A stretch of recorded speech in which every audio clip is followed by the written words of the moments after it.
హరి ఓం శివాయ నమ. జై శ్రీమన్నారాయణ. హర హర మహాదేవ. ఓం శ్రీ మాత్రే నమ. ఓం శ్రీ గురుభ్యో నమ. ఆది సర్వలోకాలకు ఆధారం ఆదర్శమైనటువంటి బ్రహ్మ సరస్వతి దేవుడు లక్ష్మీ శ్రీమన్నారాయణమూర్తులకు శివపార్వతులకు అనేక సాష్టాంగ దండ ప్రణామములు, నమస్సులు. ఆదర్శ దంపతులైనటువంటి సీతారాముడు వారి యొక్క పాదపద్మములకు నమస్కరించుకుంటూ, మా సద్గురు దేవుడు కొండమాడులో ఉన్నటువంటి ముచ్చుకుంద ఆశ్రమ వ్యవస్థాపకులు, మరి ఆయన జీవితం మొత్తం కూడా ఆధ్యాత్మిక జీవితంలోనే గడుపుతూ ఆయన నిజమైనటువంటి ఆధ్యాత్మిక విధానాన్ని, బోధనని పల్నాడు ప్రాంతం అంతా కూడా విస్తరింపజేసినటువంటి మహానుభావుడు, గొప్ప విద్యావంతుడు. అట్లాంటి వ్యక్తి మా గురువు గారు అయినటువంటి ఆయనకి వారి యొక్క పాదపద్మములకి నమస్కారములు, నమస్సులు. అట్లాగే పైన ఉన్న పెద్దలు, కిందన్న భక్తులందరికీ కూడా హృదయపూర్వక ధన్యవాదాలు తెలియజేస్తూ, మరి ఈరోజు గ్రామంలో దగ్గర 3 సంవత్సరాలు కావస్తున్నది మనం ఆలయం నిర్మాణం చేసుకోవాలి. దాని సంకల్పం అంతకుముందు జరిగినటువంటి కొన్ని కార్యక్రమాలు మన పెద్దలు మనకి ఎప్పుడో జరిగింది పూర్వం నుంచి.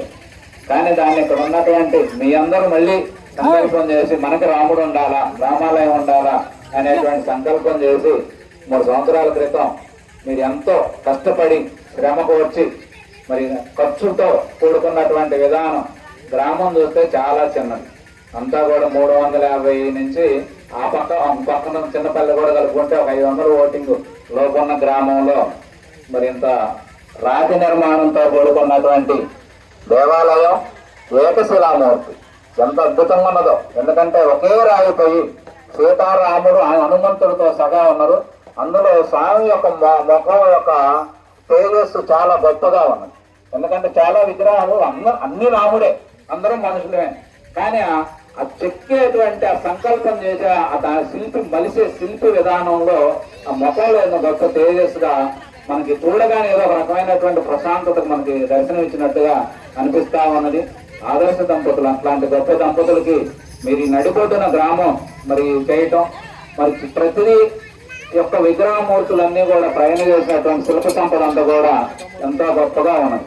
అట్లా వీటన్నింటికి మించి దైవస్తంభం చూడండి ఎంత గొప్పగా ఉన్నదో, ఎంత డిజైన్ వర్క్తో మరి ఇంత భారీ దైవస్తంభాన్ని మీరు సేకరించి దాన్ని ఇక్కడ మరి ప్రతిష్ఠ చేయటం అంటే సామాన్యమైన విషయం కాదు. ఒకటి దైవ సంకల్పం, దైవ నిర్ణయాలు, దైవం మన చేత చేయించే పనులుగానే భావించాలి. ఇది మొదటిది. రెండోది ఏమిటంటే ఎంత దైవం ఉన్నా మనం ఉన్నాగా మరి. అందుకని మన కృషి ఉన్నది, మనకు పట్టుదల ఉన్నది. అందులో కొంతమంది ముందుకు ఎగేస్తే కొంతమంది వెనక్కి లాగే మోస్తత్వాలు కూడా ఉంటాయి, రకరకాలుగా ఉంటాయి. ఎందుకంటే మనం ఇందులో నేను 25 ఏళ్ల వయసులోనే అనేక రకమైన కార్యక్రమాలు, ఇప్పుడు నా వయసు 57, 25 ఏళ్ల వయసు నుంచి ఇందులో అనేక రకాలుగా చేస్తూ ఉంటాం. దీన్ని చెడ్డవాడిని కూడా మంచివాడిగా మలుచుకోవచ్చు. అంటే ఒక ఆయన వచ్చి ఏందే మీరు కట్టేది మీరు కట్టలేదు అంటాడు. కానీ ఆ మాట వాళ్ళకు పట్టుదల పెరిగి ఆ పట్టుదలకు అవసరమైతే ఖర్చెక్కువ పెడతాం, శ్రమ ఎక్కువ చేస్తాం, రేత్రింబలు కృషి చేసి దాన్ని నెరవేరుస్తాం. అంటే మనం ఆ మాట మామూలుగా అయితే మనం ఏమనుకుంటాం, ఆయన మనం తప్పు పెట్టి మనం తప్పులు చేసిండు అనుకుంటాం. కానీ ఆ మాట మనం పట్టుదలకు తీసుకొచ్చి ఎంతో ముందుకు వేస్తున్నాం. అట్లా నిర్మాణం చేయటం ఈ గ్రామం, చిన్న గ్రామం, ఇంత గొప్ప దేవాలయం నిజంగా నాకైతే మనసు పులకరించింది. ఎందుకంటే నేను ఈ యొక్క మన భారతీయ యొక్క సంస్కృతి సాంప్రదాయాలు ఇవన్నీ తెలియజెప్పాలి. దేవాలయాల యొక్క విశిష్టతని, ముఖ్యంగా దేవాలయం అంటే ఏమిటి, దాని యొక్క విశిష్టత, అర్చనామూర్తుల యొక్క వాటి యొక్క ప్రభావం ఎలా ఉంటుంది, మన యొక్క విగ్రహారాధనలో ఉన్నటువంటి రహస్యాలు ఏమిటి, మన శాస్త్రాలన్నీ మనకి ఏం తెలియజేస్తా ఉన్నాయి అనేది మనకి ఇట్లా అనేక రకాలుగా మన యొక్క ఇవన్నీ చెబుతాం. వీటికి అదనంగా మానవతా విలువలు ఇవన్నీ మనం, ఎందుకంటే మానవతా విలువలు దెబ్బతింటా ఉన్నాయి కొన్ని చోట్ల. ఆ విలువలన్నింటినీ ఎట్లా కాపాడుకుంటా మనం ఈ విధానంలో మనం ప్రయాణం చేయాలని చెప్పి ఇప్పుడు 4 సంవత్సరాలుగా నేను అనేక గ్రామాలు తిరుగుతున్నా. కానీ అందులో ఇది చాలా చిన్న గ్రామం. కానీ మీరు 100 మంది పైన ఇప్పటికే 100 మంది కూర్చొని ఇంకా జనాలు మనకు వస్తున్నాం. కానీ ఇంత ఆలయం కట్టుకోవడం ఇదంతా మరి ఎందుకు కట్టుకున్నాం? కారణం ఏమిటంటే మనం ఇక్కడంటే మీరు చిన్న గ్రామం, చిన్న గుడి, కానీ కోట్ల రూపాయలు పెట్టి గుళ్ళు కడతాం. కానీ ఎంతో మనం చేస్తాం. కానీ ఆ గుడి యొక్క అర్థం, దాని యొక్క విశిష్టత, దాని యొక్క మహిమ అవన్నీ మనం పొందలేనప్పుడు మనం చేస్తే ఉపయోగం ఏముంది చెప్పండి?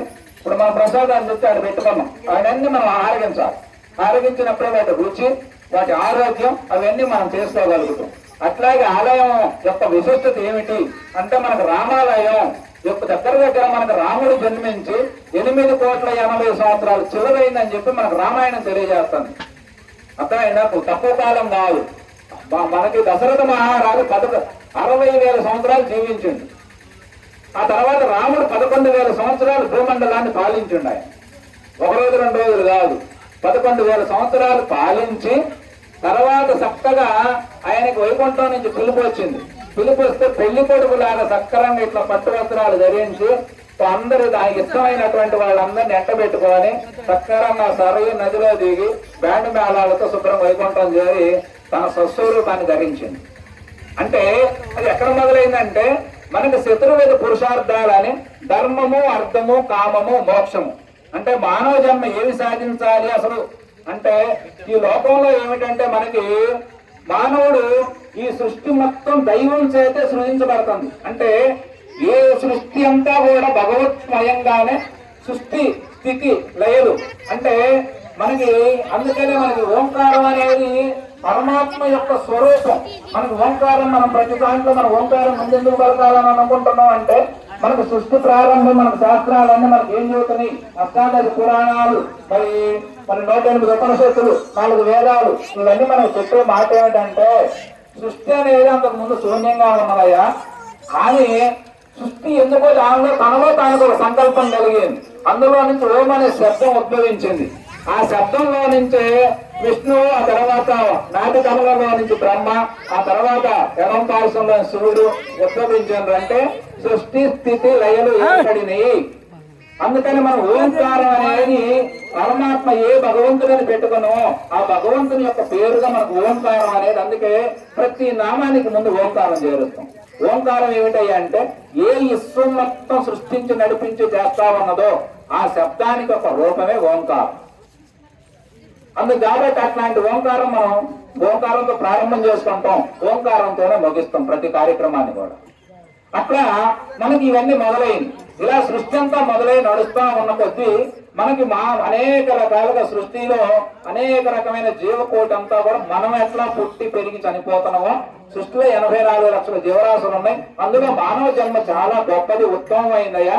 కానీ మానవ జన్మ అట్లాంటి ఉత్తమమైనటువంటి జన్మ ఏమి చేయాలి అంటే, ఇతర జీవులకి మనకి తేడా ఏమిటి? ఇతర జీవులు మనలాగే పుడతాయి, మనలాగే ఆడామగ సంపర్కం ద్వారా ఇవి పుడతాయి, అవి పెరుగుతాయి, అవి తింటాయి, అవి శరీరం ద్వారా సుఖిస్తాయి, అవి నిద్రపోతాయి, అవి కూడా ఆ టైం కాల పరిధి ప్రకారం శరీరాన్ని సాధిస్తాయి. మిగతా జీవులన్నీ అదే చేస్తాయి, మనం అదే చేస్తాం. కానీ మార్పులు చెప్పే మాట, మన శాస్త్రాలు చెప్పే మాట ఏమిటంటే, మానవుడు చతుర్వేద పురుషార్థాలను సాధించాలి. ఏమిటి చతుర్వేద పురుషార్థములు అంటే, ధర్మంగా జీవించాలి, అర్థకామాలను అర్జించాలి. అంటే మనకేం చెప్పిందో శాస్త్రాలు మొత్తం సారాంశం చతుర్వేద పురుషార్థాలు అంటే. రామాయణం తీసుకోండి, ముందు ఇదే శ్లోకం చెప్పబడింది, లాస్ట్ లో ఇదే చెప్పబడింది. భారతం తీసుకుని అదే ఉంటుంది, ఏ గ్రంథం తీసుకుని అదే ఉంటుంది. అంటే ధర్మంగా జీవించాలి. ధర్మానికి గుర్తే మనకు రాముడు.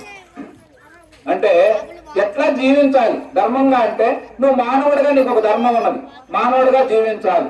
తల్లిదండ్రిగా నీకు ఒక ధర్మం ఉన్నది, తల్లిదండ్రిగా ఎట్లా జీవించాలి. అన్నదమ్ముడిగా ఎట్లా జీవించాలి, భార్యాభర్తలు ఎట్లా ఉండాలి, పిల్లలతో ఎట్లా మసులుకోవాలి, సమాజం పట్ల ఎలా ఉండాలి, ఒక నాయకుడిగా ఎట్లా జీవించాలి. ఈ అనేక రకమైనటువంటి ఇప్పుడు ఈ లోకంలో ఎన్ని పాత్రలు మనం చేస్తా ఉన్నామో ఇవన్నీ మనకు రామాయణంలో పొందడం జరిగింది. అంటే మానవ జాతి వృద్ధి చెందక ముందే మానవుడు ఎట్లా జీవించాలి అని, ఈ జీవులన్నీ మానవులంతా తరించాలంటే మార్గం ఏమిటి అనేటువంటి విధానంలో మనకి చక్కగా వాల్మీకి మహర్షి ఆయన కొన్ని వేల సంవత్సరాలు తపస్సు చేసిండు. ఆయన చరిత్ర చెప్పాలంటే మనం ఒకరోజు చెప్పుకోవాలి. వాల్మీకి మహర్షి తపస్సు చేసిన తర్వాత, తపస్సు అంతా పూర్తయిన తర్వాత మనకి నారద మహర్షి ఆయనకు మంత్రోపదేశం చేసిండు. నారద మహర్షి ఆయనకు బ్రహ్మ జ్ఞానం కలిగేటట్లుగా తపస్సంపన్నుడికి పురుగొలిపిండు. అలాంటి నారద మహర్షి అయిపోయిన తర్వాత మానవ లోకం మొత్తం వృద్ధి చెందాలి, మానవులు మొత్తం సుఖ సంతోషాలతో జీవించాలి. అలాంటి ఆదర్శమైనటువంటి ఒక పాత్ర నీవు దానికి సంబంధించినటువంటి రామాయణాన్ని రచించమని చెప్పి మనకి వాల్మీకి మహర్షికి నారద మహర్షి, వాల్మీకి మహర్షి ఎవరు? బ్రహ్మ ఋషి. నారద మహర్షి ఎవరు? దేవ ఋషి. ఆ దేవఋషి ఈ యొక్క నారద మహర్షి వచ్చి వాల్మీకి మహర్షికి చెప్తే ఆయన అడిగిన మాట ఏమిటో తెలుసా? చూడండి ఎంత గొప్పగా ఉంటుందో రామాయణ కథ నిర్మాణం. మూలం మన బేస్ మొత్తం నేర్చుకున్నారు, కింద బేస్ మొత్తం ఎంత బలంగా ఎత్తే పైన ఎన్ని స్టేర్లు కట్టుకున్న బలంగా ఉన్నట్లుగా రామాయణం మొట్టమొదటి ఆ మాట అనగానే వాల్మీకి మహర్షి నారద మహర్షిని అడిగిన మాట ఏమిటంటే, నేను కథ రాస్తా కానీ ఆ కథ ఎప్పుడో జరిగిందంటే కుదరదు. ఇప్పుడు జరుగుతున్న కాలంలో మినిమం షోడశోప గుణాలంటే 16 గుణాలు కలిగిన వ్యక్తి కనుక జీవించి ఆయన ప్రపంచంలో నడియాడుతా ఉంటే ఆయన చరిత్ర రాస్తానని చెప్పి ఆ యొక్క వాల్మీకి మహర్షి దేవఋషి అయినటువంటి నారద మహర్షిని ప్రశ్నించడం జరిగింది. అవునయ్యా, లేకేమున్నది? ఉన్నాడు అయోధ్యాపురంలో రామచంద్ర ప్రభు అని ఆయన ఉన్నాడు. ఆయన చక్కగా కూడా అనేక రక ధర్మాలని రక్షిస్తూ తను ఆచరిస్తూ లోకుల చేత కూడా ఆచరింపజేస్తా ఉన్నాడు అని చెప్పి ఆయన ఆ విధానంలో చెప్పే విధానం అంతా కూడా షోడశోప గుణాలు 16 గుణాలంటే ధర్మంగా జీవించగలడు, సత్యాన్ని వ్రతంగా పాటించగలడు, ఆడిన మాట తప్పడు, చిరునవ్వుతో మనుషుల్ని మితంగా పలకరించగలడు. అతనికి కోపం వచ్చిందా దేవాసులు మొత్తం కూడా భయకంపితులైపోతారు. అట్లాగే శరణన్న వాడిని ఎప్పుడు ఆదుకునేవాడిగా ఉంటాడు అని చెప్పి ఈ రకమైనటువంటి 16 గుణాలతో కలిగినటువంటి వాడు ధనుర్విద్యలో భూమండలంలో అతను మించిన వాడు లేడు అని చెప్పి ఆయన చెప్పిన తర్వాత అంతేకాదు, అప్పటికేమిటంటే ఆ కాలంలో జరుగుతున్న చాలా మంది స్త్రీమూర్తుల్ని అప్పుడు ఇప్పటికీ కొంత జరుగుతూనే ఉన్నదనుకోండి. అప్పుడు రాజులుగా మనందరికీ తెలుసు, 2-3 భార్యలు చేసుకోవటం రకరకాలుగా ఉండేది. కానీ రామచంద్రమూర్తి మన మగవాళ్ళకి ఏం కోరిక ఉంటే ఆడవాళ్ళకు కూడా అలాంటి కోరికలు ఉండవా కాబట్టి మనం మారియాక ఎవరైనా కన్నెత్తి చూసినా కూడా మనకు బాధ కలుగుతుంది. అట్లాగే పరాయి వాళ్ళు కనుక మనం ఎట్లా ఉండాలి కాబట్టి ఏకప్రశ్నీవతుడుగా ఒకే స్త్రీ, ఒకే మాట, ఒకే బాణం అనేటువంటి నినాదాలను తీసుకొచ్చింది. అందుకని సీతమ్మ తల్లి లేనప్పుడైనా ఆయన యజ్ఞం చేయాల్సి వచ్చినప్పటికి కూడా ఆయన అమ్మవారి ప్రతిమను పెట్టి మనకి యజ్ఞం చేసిండే గాని ఇంకొక వివాహం జోలిపోవాల. అంటే ఎంత దాంపత్యం, ఎంత ఆదర్శం ఉన్నదో అందులో. అందుకోసం అలా కథ రాయమని చెప్పి మనకు రామాయణం మొత్తం కూడా 6 కాండలు 24,000 శ్లోకాలతో ఉంటుంది. ముఖ్యంగా ఇది ప్రధానమైంది. తర్వాత ఉత్తరకాండ అని చెప్పి 7వ కాండను కూడా కలిపారు. 6,000 శ్లోకాలు కలిపి మొత్తం 30,000 శ్లోకాలు అయింది మనకి రామాయణం. మనకు మహాత్ములు ముఖ్యమైన అటువంటి బాగా వేదాంత జ్ఞానం తెలిసిన వాళ్ళు చెప్పేది ఏంటంటే 6 కాండల వరకు, అంటే రాముడు పట్టాభిషేకం వరకే రామాయణం, అంతవరకు పూర్ణం అని చెప్పారు. తర్వాత దాన్ని మళ్ళీ కలిపారు. రావణాసురుడు స్టోరీ అంత ఉంటది, హనుమంతుని యొక్క చరిత్ర అంత అందులో ఉంటది, సీతమ్మ వారు అడుగు పోవటం కష్టాలు ఇవన్నీ ఉంటాయి. తర్వాత మంట మళ్ళీ కలిపారు. సరే, ఏదైనా మొత్తం మీద అది మనకు అన్ని రకాల ఆదర్శాన్ని ఇచ్చేది కాబట్టి మనకి 30,000 శ్లోకాలతో మొట్టమొదటి నారద మహర్షి చెప్పిన మాట ఏమిటంటే 100 శ్లోకాల్లో రామాయణాన్ని సంక్షిప్తంగా చెప్పడం జరిగింది వాల్మీకి మహర్షికి. అప్పుడు వాల్మీకి మహర్షి ఈ యొక్క రామాయణానికి శ్రీకారం చుట్టి రాముడు నడియాడుతున్నటువంటి కాలంలోనే రాముని యొక్క చరిత్ర రాసి మానవ లోకానికి అందించడం జరిగింది. అలా అందించినటువంటి రామాయణం మన భారతదేశమే కాదు, యావత్ ప్రపంచం మొత్తానికి ఒక మానవుడు ఎట్లా బ్రతకాలో మనకు నీతి అంతా నేర్పుతుంది. గుడంటే ఏదో మొక్కోవటం, దండాలు పెట్టుకోవటం అంతవరకు ఓకే, కానీ అది ఆదర్శం. ఆదర్శం అంటే ఏమిటో తెలుసా? మనం అర్థంలో చూసుకొని మనం ముఖాన్ని పొట్టు పెట్టుకుంటాం, తల దూకుంటాం, ఏదైనా టవల్ సరిగ్గా చేసుకుంటాం. అట్లా రామచంద్రమూర్తిని సీతమ్మ తల్లిని చూసి భార్యాభర్తలంటే ఇట్లా ఉండాలి.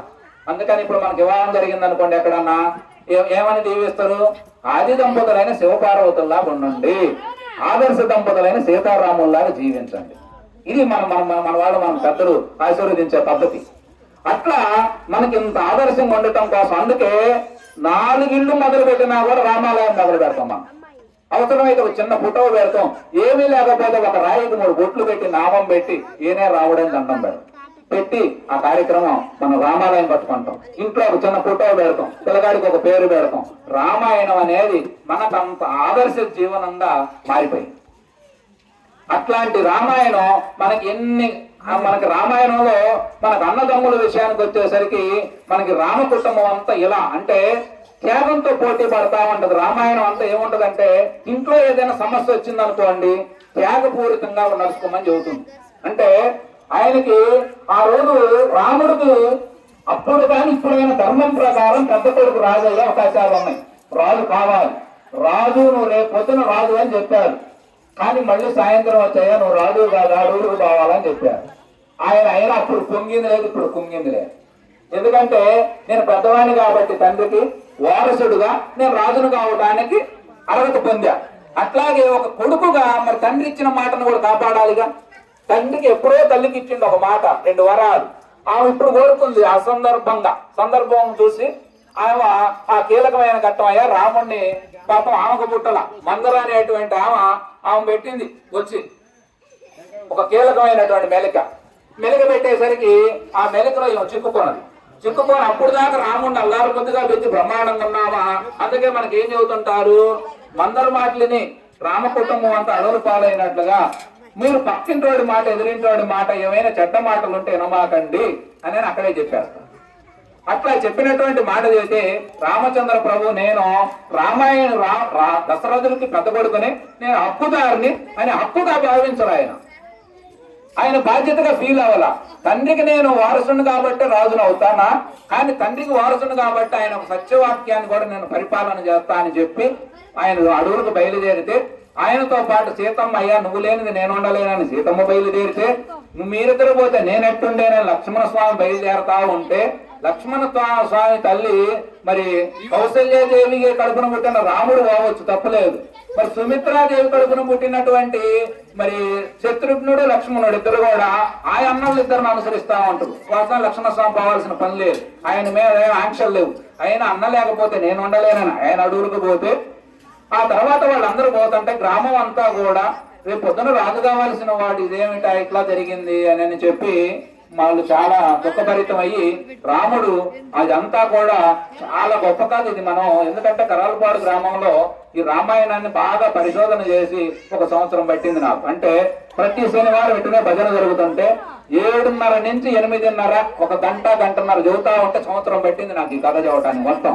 మనం ఇప్పుడు 1 గంటలో ఎన్నో విషయాలు చెప్పుకోవాలి కాబట్టి ముఖ్యమైన విషయాలు, ముఖ్యంగా అందులో ఉన్న సారం ఏమిటి, సబ్జెక్ట్ కంటే సారం మీకు ఎంతవరకు ఉపయోగపడింది అనే విషయంలోనే మనం ప్రయాణం చేస్తున్నాం. కాబట్టి ఆ విధానంలో ఆయన బయలుదేరి వెళ్ళిండు. అట్లా వెళ్ళేటప్పుడు వీళ్ళందరూ వెళ్తుంటే కౌసల్యాదేవి అయ్యా అన్నను అనుసరించని చెప్పింది. కానీ పినతల్లికి ఉండి కూడా నువ్వు అన్నతో పోతే నువ్వు వాల్సిన పనే ఉంది అని అనంలా రామాయణం ఏం చదువుతుందనే దానికోసం ఇప్పుడు మనం ఇదంతా సరే. వీళ్ళందరూ అడవులకు వెళ్ళారు. వెళ్ళిన తర్వాత ఆ తండ్రి కొడుకు లేకపోతే నేను జీవించలేనని చెప్పి తండ్రి శరీరాన్ని వదిలిపెట్టింది. సరే ఇదంతా అయిపోయింది. తర్వాత భరతుడు వచ్చిండు మేనమామ ఇంటి దగ్గర నుంచి. ఇంటికి వచ్చిన తర్వాత ఆయన వచ్చిన తర్వాత ఏంది అంతా మన అయోధ్యాపురం అంతా ఏంది ఇట్లా దుఃఖ సముద్రంగా ఉంది, బాగలేదు, ఏంది కారణం ఏమిటని అడిగింది. అడిగితే కైకేయి అన్నది ఎవరో చెప్పారు ఇది సంగతి జరిగిందని. ఆయన గబా వాళ్ళ అమ్మ దగ్గరికి పోయింది. వాళ్ళ అమ్మ దగ్గర పోతే కైకేయి అన్నదామా ఆమె తప్పు చేసినానన్న ఫీలింగ్ కూడా పాపం లేదు. అయ్యా నేను ఏదో ఘనకార్యం సాధించడం నీకోసమే అన్నది. ఏం సాధించడం తల్లి అన్నది. ఏమీ లేదా 14 ఏళ్ళు రావణ్ అడవులకు పంపించా, నువ్వు పట్టాభిషక్తుడు పోయి రాజ్యాన్ని పాలించాలని చెప్పింది. అప్పుడు ఆయన ఎంత దుఃఖపడ్డాడో ఎంత బాధపడ్డాడో తల్లిని ఎంతో దూషించింది. నువ్వు చేసినటువంటి ఇట్లాంటి అగాత్యం నువ్వు ఎందుకు చేసినావు.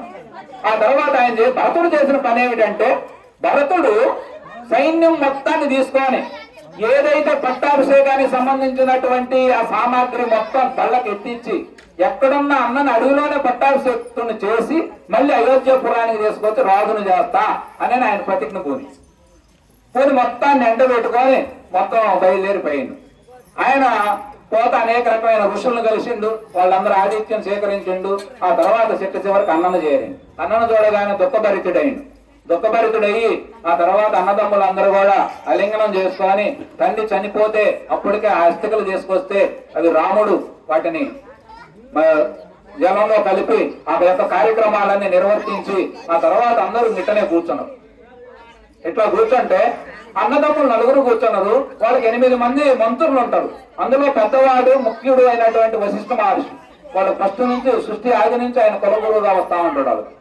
ఆయన అట్లా ఋషులందరూ కూర్చున్నారు. ఇక ఇట్లా చెట్లు సేవ మొత్తం ఉన్నాయి.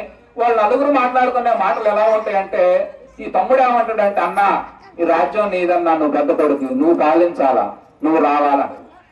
రాముడు ఏమంటాడు, కాదు తమ్ముడా, తండ్రి నీకొక ఆదేశం నాకొక ఆదేశం జారీ చేసిండు. ఏం చేసిండు, నువ్వు 14 సంవత్సరాలు అడవుల్లో ఉండాలని అమ్మకు మాట ఇచ్చిండు.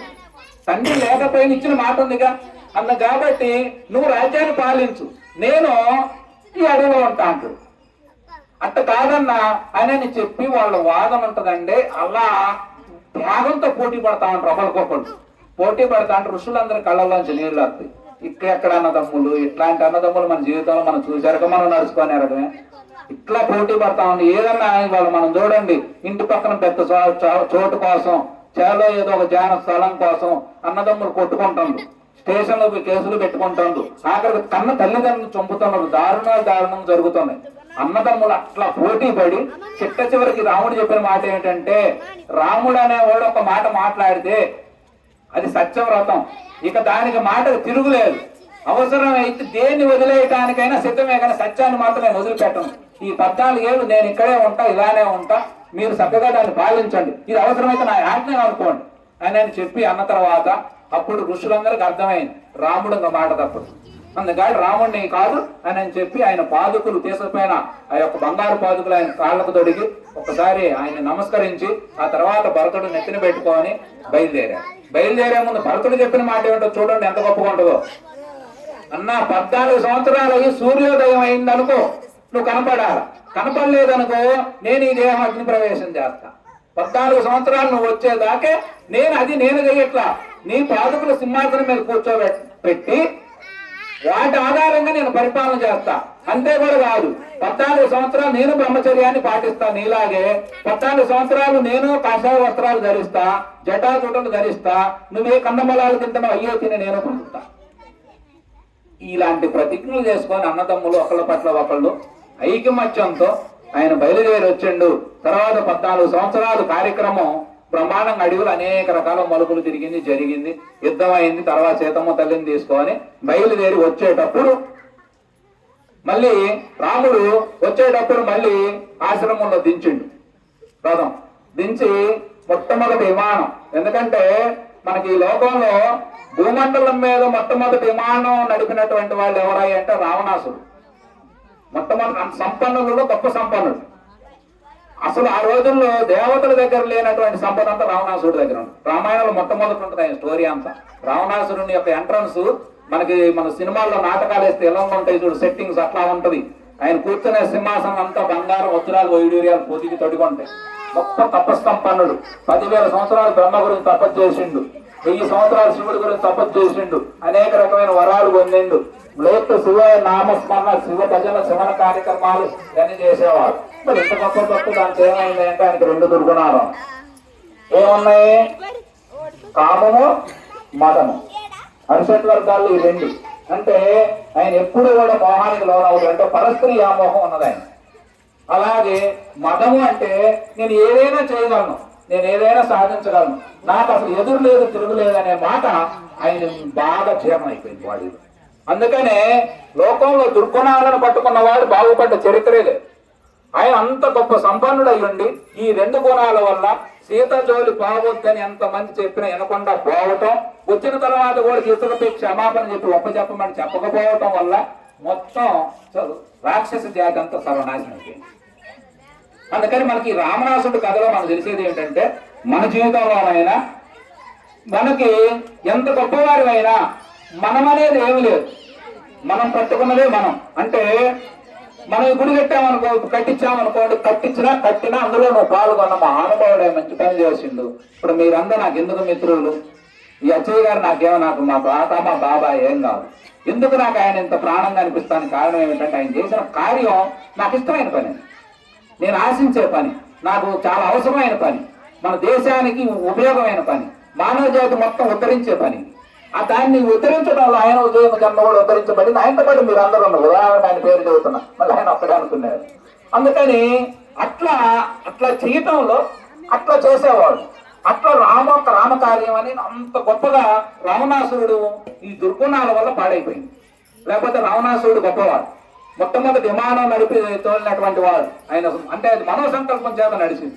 అట్లాంటి మనోసంకల్పంతో యుద్ధం అయిపోయిన తర్వాత ఆ యొక్క మొత్తం సిబ్బంది అంతా దాంట్లో ఎక్కి వస్తా మళ్ళీ ఆశ్రమం దగ్గర ఆపారు. ఎందుకు ఆపారు రాముడు అంటే 14 సంవత్సరాలు తమ్ముడు రాజ్య పరిపాలన చేస్తుందంటే అతని మనసు కూడా రాజ్య సుఖాలకు ఎంతో కొంత అనుభవించి లోబడిదిగా.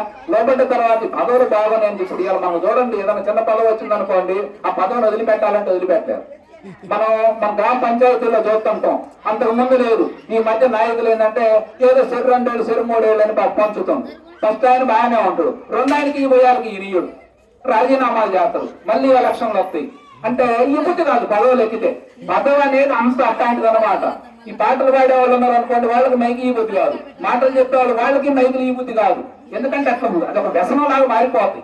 అందుకని ఈ పదవులు కూడా ఏమన్నా మా తమ్ముడు మరి 14 ఏళ్ల నుంచి చేస్తున్నాడు కదా, అతనికి ఏమైనా కోరిక కలిగి ఉంటదేమో అందు కాబట్టి నేను చెప్పి ఆయన ఏం చేశాడంటే ఆపి హనుమంతుడు పంపించింది.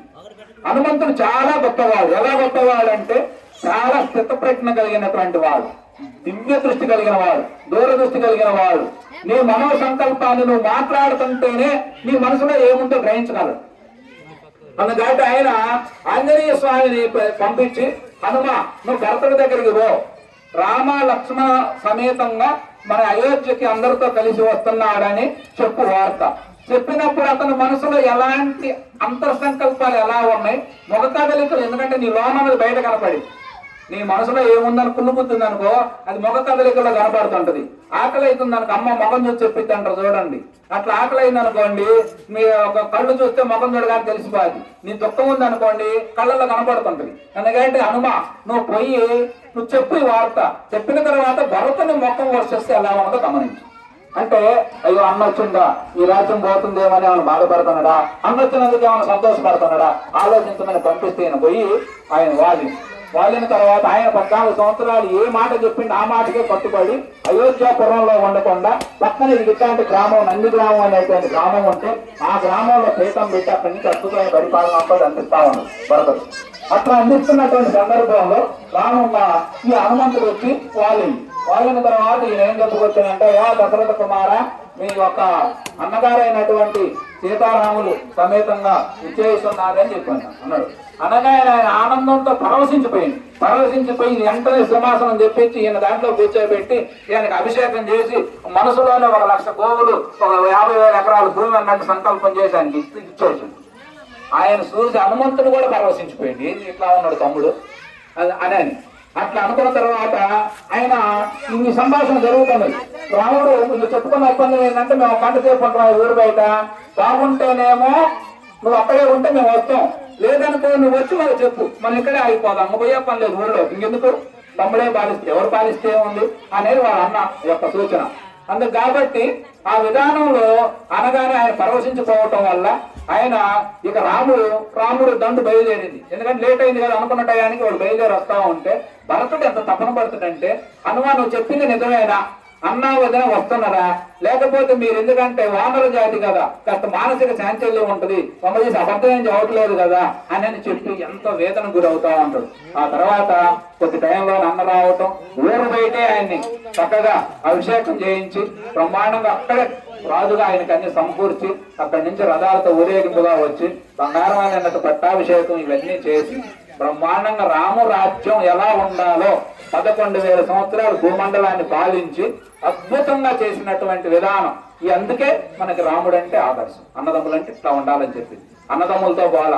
తర్వాత వాళ్ళు 11,000 సంవత్సరాలు భూమండలాన్ని పాలించి అయిపోయిన తర్వాత ఆయన వైకుంఠం నుంచి బ్రహ్మదేవుడు పిలుపు పంపించండి, నాయన నువ్వు పోయి ఆడే ఉంటే ఎట్లా మరి ఎడకు రావాలిగా అని అంటే, అప్పుడు ఆయన సరేనని చెప్పి అక్కడ అనేక రకమైన ఘట్టాలు ఉంటాయి. సరే, ఇందులో మనకు ఆదర్శం ఏమిటంటే, వాళ్ళు బయలుదేరిపోయే ముందు కూడా వాళ్ళ రాజ్యం మొత్తం 9 అన్నదమ్ములకు 8 మంది సంతానం ఉన్నారు. 8 మంది వాళ్ళ అయోధ్య రాజ్యం పెద్దగా విస్తరించింది. ఆ రోజుల్లోనే వాళ్ళ కింద 1000 గ్రామాల పైన ఉన్నాయంట. విస్తరించిన రాజ్యాన్ని 8 భాగాలు చేసి 8 మంది కొడుకులకు, అంటే 9 అన్నదమ్ముల కొడుకులకు తల ఒక రాజ్యం పట్టాభిషేకం చేసి భరతుల చేతుల మీద ఇదంతా జరిగింది. ఎందుకంటే రాముడు అయ్యా నాకు టైం అయింది నేను వెళ్తాను, నువ్వు ఇదంతా పాలించన్నాడు. అన్నా నువ్వు లేదు నేను ఉండలేను, నేను ఎప్పుడు నీ అడుగులు అడిగేసి నడిచేవాడినే, నా వల్ల కాదు అని చెప్పి కొడుకులకు పట్టాభిషేకం చేసి చక్కగా స్వామి వైకుంఠం చేరినట్టుగా మనకు చరిత్ర అంతా కూడా తెలియజేస్తా ఉంది.